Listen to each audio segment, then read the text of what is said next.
5,000 likes to this video, we will upload more patriotic news. Thank you. The truth is out. Trump just made this CEOs meet and do something incredible for all of the US citizens. On Monday, our president, Donald Trump, is going to meet with many influential technology CEOs in regards to modernizing the government services at the White House. Some of the CEOs include Amazon CEO Jeff Bezos, Executive Chairman of Alphabet, formerly known as Google, Eric Schmidt, the CEO of Apple Tim Cook, Microsoft CEO Shantanu Narayan, as well as the PayPal co-founder Peter Thiel. These are just some of the many expected attendees. Furthermore, every invited CEO has been requested to bring another high-quality technology expert to contribute to the productivity of the meeting. We think of ourselves as having 320 million customers who are our citizens, and we want them to receive digitally enabled government services that are as good as what they receive in the private sector, said a senior Trump administration official of the gathering. The CEOs and other invited technology experts can brainstorm ideas for the brilliancy of modernizing government services during the meeting that will consist out of 10 workshops over 4 hours. The country's IT infrastructure is one major area and part of the modern society that President Trump will work on improving. He is arguing that a modernized IT system would have a great impact and therefore greatly benefit the American people, as well as save taxpayer dollars. Officially, the government currently spends about $80 billion a year on IT. We think we can save a lot of that by making the infrastructure better and more efficient, is something that the official noted.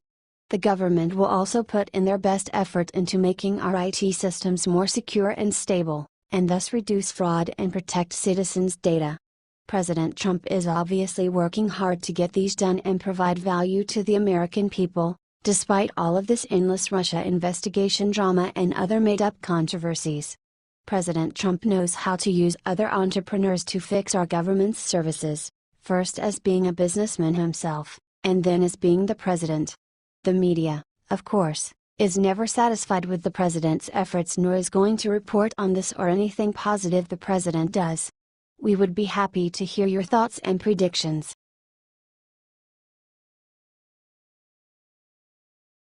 Revealed Democrats criticize the wrong men. The U.S. isn't the only state affected from the Muslim rage. In fact, other countries who are experiencing the same are starting to work on their defense together. In the moment, there's a mist about who in the Western world poses a threat from within our borders, but at least for now there's still a consensus that the radicals who preach death need to be faced.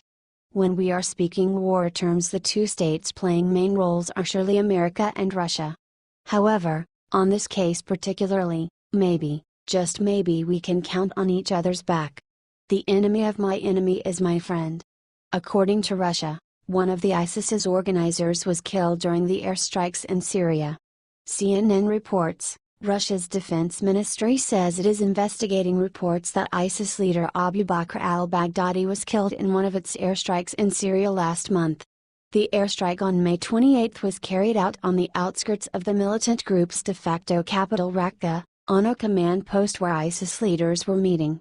The ministry said, according to information that is being verified through various channels, the leader of ISIS Abu Bakr al-Baghdadi was also present at the meeting and was killed as a result of the strike. Lot of people are certain that this war will see its end when we start to accept this watered-down version of Islam and its exceptional growth stateside. What are your thoughts on this? Comment section.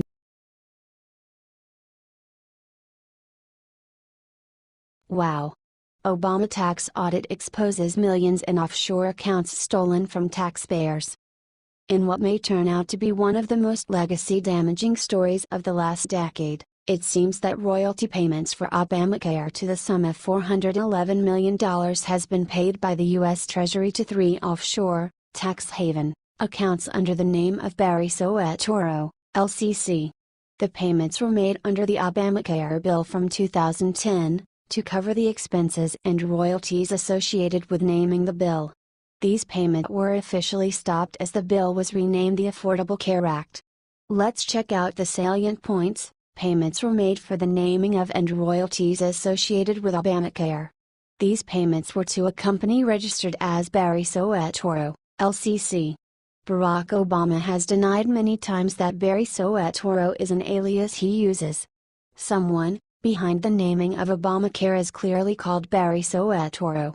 The payments were made into 3 accounts spread across the Cayman Islands, Ireland and Caledonia.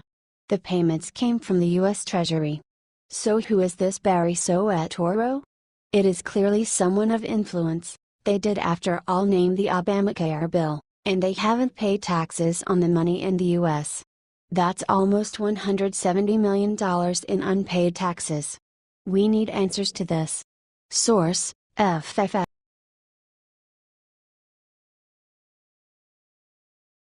Seconds ago.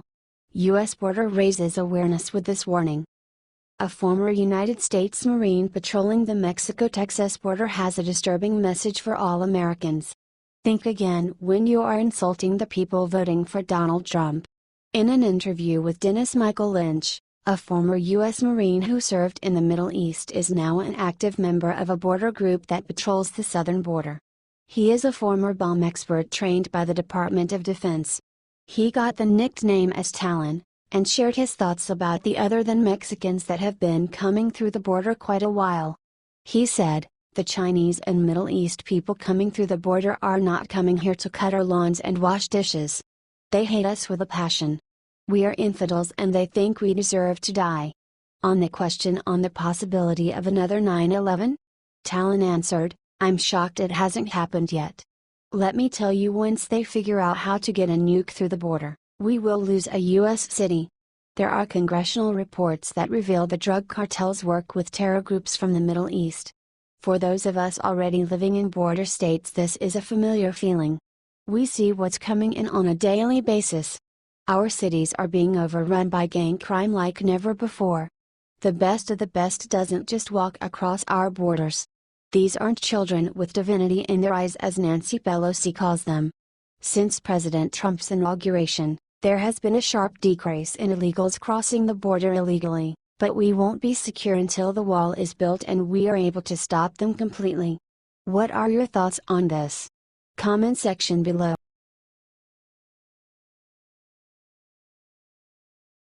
Caught. ABC reporter immediately regrets trying to disgrace Newt Gingrich. This Sunday Newt Gingrich was truly fierce. By now, the former Speaker of the Republican Party has been a guest on several morning shows. His appearances were made primarily to defend President Donald Trump and to destroy the lies and propaganda that the mainstream media holds against him.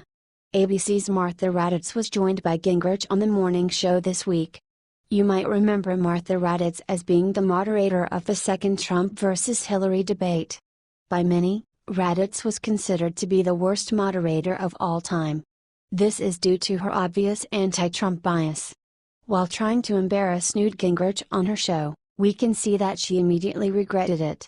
Gingrich's argumentative opinion on the Trump-Russia collusion is that it's rubbish, or in his words, the situation is described as Russian baloney.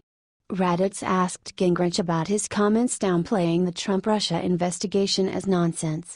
There's no evidence. I mean, first of all, if you want to investigate Russia, fine. How about Bill Clinton's $500,000 speech? How about Podesta's brother, who is a registered agent for a Russia bank? How about the Iranian deal? Responded Gingrich. He continued by stating that he is happy to see what Russia's relationships have turned into. I actually think it would be healthy to have congressional hearings on foreign influence peddling in the U.S. way beyond the Russians. I think that's important for the future of our democracy. Further, he continued to defend Trump in providing us with information that no one has suggested that Donald Trump had anything to do with colluding with the Russians. There's not a bit of evidence he did.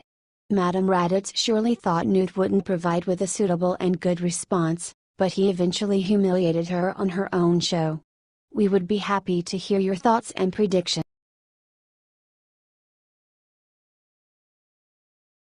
Breaking news: newest revelations will make special counsel Mueller resign immediately. We will now show you a list of some remarks about the special counsel Robert Mueller when he got appointed to investigate the alleged Trump-Russia connection. John McCain said, A great choice for a special counsel. Senator Chuck Schumer said, exactly the right kind of individual to serve as a special counsel in the Russia investigation. Congressman Darrell Issa said, somebody we all trust. Nancy Pelosi said, a good first step. House Speaker Paul Ryan said, I welcome his role at Department of Justice. Representative Jason Chaffetz said, Mueller is a great selection. Impeccable credentials. Should be widely accepted. Mueller was appointed as a special counsel because James Comey was missing courage to stand up and tell the whole truth. Mueller basically got the role of Watergate's special counsel John Adore. One objective journalist, Doug Ross, however, has a different point of view about Mueller's appointment. He is very skeptical about this because of the anthrax attack on the Capitol in 2001. In 2004, retired Foreign Service officer and intelligence analyst Kenneth J. Dillon tells Accuracy in Media, AIM, the FBI learned that the anthrax mailer was an Al-Qaeda operative. Under White House pressure, Mueller suppressed this finding and continued to hunt for a domestic suspect. When scientist Bruce Evans committed suicide in 2008, Mueller blamed him for the mailings, then lied to a Senate committee about it. The whole Russia story is just another story that has the intention to defocus the public of the real problems. What do you think of this? Share your opinion.